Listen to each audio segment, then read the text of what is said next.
एक गहरी रात थी। आसमान पर चंद अपनी रोशनी बिखेर रहा था। हवा में ठंडक थी, लेकिन एक अजीब सा सुकून भी था। बैतुल मक़दिस के पास एक किला चमक रहा था। वो था हज़रत सुलेमान अलैहिस्सलाम का किला। वो नबी जिनके पास सिर्फ इंसानों नहीं बल्कि जन्नत और हवाओं तक पर हुकूमत थी। उनका इल्म, उनकी हुकूमत और उनका इंसाफ पूरी दुनिया में मशहूर था। लोग कहते थे, सुलेमान का हुक्म अल्लाह के इज़्ज़त जन्नत तक मानते हैं। उनके महलों में हवा चलती तो वो भी उनके इशारे से रुक जाती, और जब वो तख्त पर बैठते तो इंसान, जिन, पशु सब उनके हुक्म में खड़े होते। एक दिन हज़रत सुलेमान अलैहिस्सलाम अपने तख्त पर बैठकर अपनी फौज को देखते हैं। उनके सामने इंसानों की सफ़, पीछे परिंदों की सफ़ और उसके पीछे जन्नत की लाशुमार जमात। वो सब एक हुक्म के मुंतज़िर होताए हैं।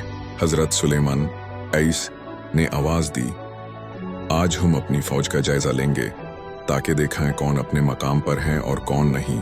उस वक्त एक परिंदा हुदहुद नजर नहीं आया। हजरत सुलेमान ऐसियान ने इरशाद फरमाया, हुदहुद कहाँ है? क्या वो गैर हाजिर है? अगर उसने इज्जत के साथ वजह न बताए तो उससे सजा दी जाएगी। थोड़ी देर बाद वो छोटा सा परिंदा उड़ा आता है, उसके पर धूल से भरे हुए। वो हजरत सुलेमान ऐसूस के सामने गिरता है और कहता है, माफ कर दीजिए मेरे मौला, मैं आपके हुक्म से दूर नहीं गया था। मैं साबा के मुल्क गया था।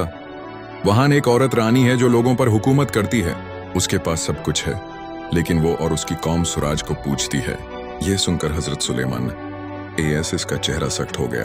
अनहन फरमाया, यह शिर्क है। उन लोगों को सच्चाई तक पहुंचाना हमारा फर्ज है। फिर उन्होंने एक खत लिखवाया, बिस्मिल्लाहिर्रहमानिर्रहीम, सुलेमान की तरफ से रानी साबा के नाम। तुम लोग अपनी बड़ परस्ती छोड़ो और अल्लाह ताला के हुजूर सर झुका दो। हजरत सुलेमान ऐस ने हुदहुद को कहा, जा ये पैगाम ले जा और देख के आना कि वो लोग क्या जवाब देते हैं। हुदहुद उड़ा, धूप के तानों के बीच पहाड़ों और रेगिस्तानों को पार करता हुआ साबा का महल तक पहुंचा। उसने खत रानी के सामने गिरा दिया। रानी ने खत उठाया और पढ़ने लगी। उसके चेहरे पर सोच के असर थे। उसने अपने वजीरों से कहा, यह किसी आम शख्स का खत नहीं, ये किसी ऐसे का पैगाम है जिसके पास कुदरत भी है और ईमान भी। उन्होंने कहा, मैं सुलेमान के पास हदिया लेकर भेजती हूँ। अगर वो दुनिया के बड़ले राजी हो गए तो ठीक, वरना हम अपनी फौज लेकर निकालते हैं। लेकिन जब वो हदिया हजरत सुलेमान ऐस तक पहुंची, उन्होंने गुस्से से कहा, तुम लोग मुझे माल से रजी करना चाहते हो। जो अल्लाह ने मुझे दिया है वो तुम्हारे खजानों से बेहतर है। अपने हदिये वापस ले जाओ और तैयार हो जाओ। मैं तुम्हारे पास वो लश्कर लेकर आऊंगा जिसे कोई रोक नहीं सकता। रानी का दिल कांप गया।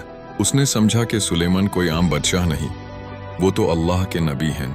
उसने अपनी फौज से कहा, मैं खुद जाऊंगी और उनसे मुलाकात करूंगी। इधर हजरत सुलेमान ऐस ने अपनी मजलिस जमा की। उन्होंने अपनी फौज के जिन्नात से कहा, कौन है जो रानी साबा का तख्त मेरे पास ला सकता है?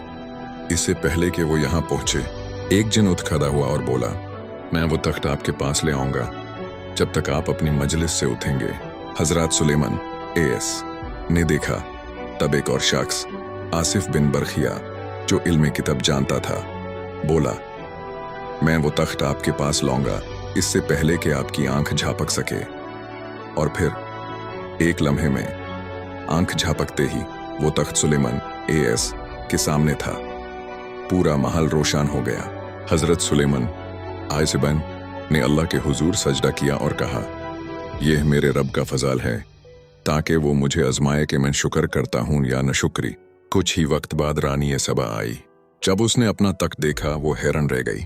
हजरत सुलेमान ऐस ने कहा, देखो ये अल्लाह की कुदरत है, तुम्हारे खुदा नहीं बल्कि सिर्फ अल्लाह ही हकीकी मालिक है। रानी का दिल बदल गया। उसने फौरन कहा, मैं सुलेमान के साथ अल्लाह रब्बुल आलमीन पर ईमान लाती हूँ। उस दिन जन्नत, इंसान और परिंदों की मजलिस में सकून का मंजर था।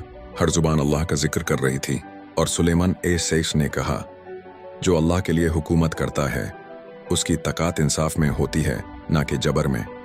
रात ढल गई, चंद दब गया, मगर हजरत सुलेमान ऐस का नाम और उनकी हिकमत आज तक रोशन है।